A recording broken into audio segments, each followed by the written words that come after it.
حضور صلی اللہ علیہ وسلم سے اس کی دوستی ہو گئی، محبت ہو گئی۔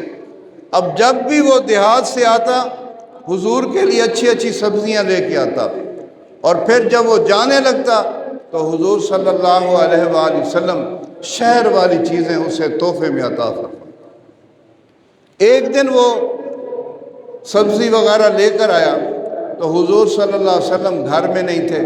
اس نے آواز دی، حضرت عائشہ صدیقہ رضی اللہ تعالیٰ نے فرمایا کہ آج حضور گھر نہیں ہیں، کہیں کام گئے ہوئے ہیں۔ تو وہ چلا گیا بازار۔ جب حضور گھر تشریف لائے تو اماں عائشہ صدیقہ نے بتایا کہ وہ آپ کا دوست آیا تھا۔ تو حضور فوراً بازار چلے گئے اس کو ڈھونڈنے کے لیے۔ جب دیکھا کہ وہ ایک چوک میں کھڑے ہو کر سبزی بیچ رہا ہے، غلام ہے، غریب ہے، عام لوگ ہے، عام بندہ ہے، سبزیاں بیچ رہا ہے، آوازیں لگا رہا ہے۔ حضور صلی اللہ علیہ وآلہ وسلم نے جا کر پیچھے سے اس کی آنکھوں پہ ہاتھ رکھ دیا، جیسے اپنے قریبی دوست سے، جگری دوست سے بندہ محبت سے آنکھوں پہ ہاتھ رکھتا ہے کہ یہ مجھے جانتا ہے کہ نہیں جانتا، میرا نام لیتا ہے یا نہیں لیتا۔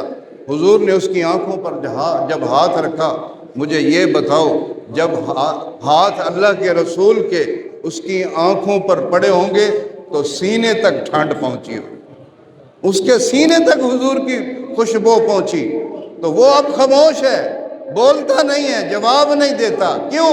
اسے پتہ تھا جب بولوں گا تو حضور ہاتھ اٹھا لیں گے، ہاتھ اللہ کے نبی کے میرے چہرے پر رہنے چاہیے۔ اور اپنی کمر جو ہے حضور کے سینے سے رگڑنے لگ گیا، اپنے جسم کو حضور کے جسم سے مس کرنے لگ گیا۔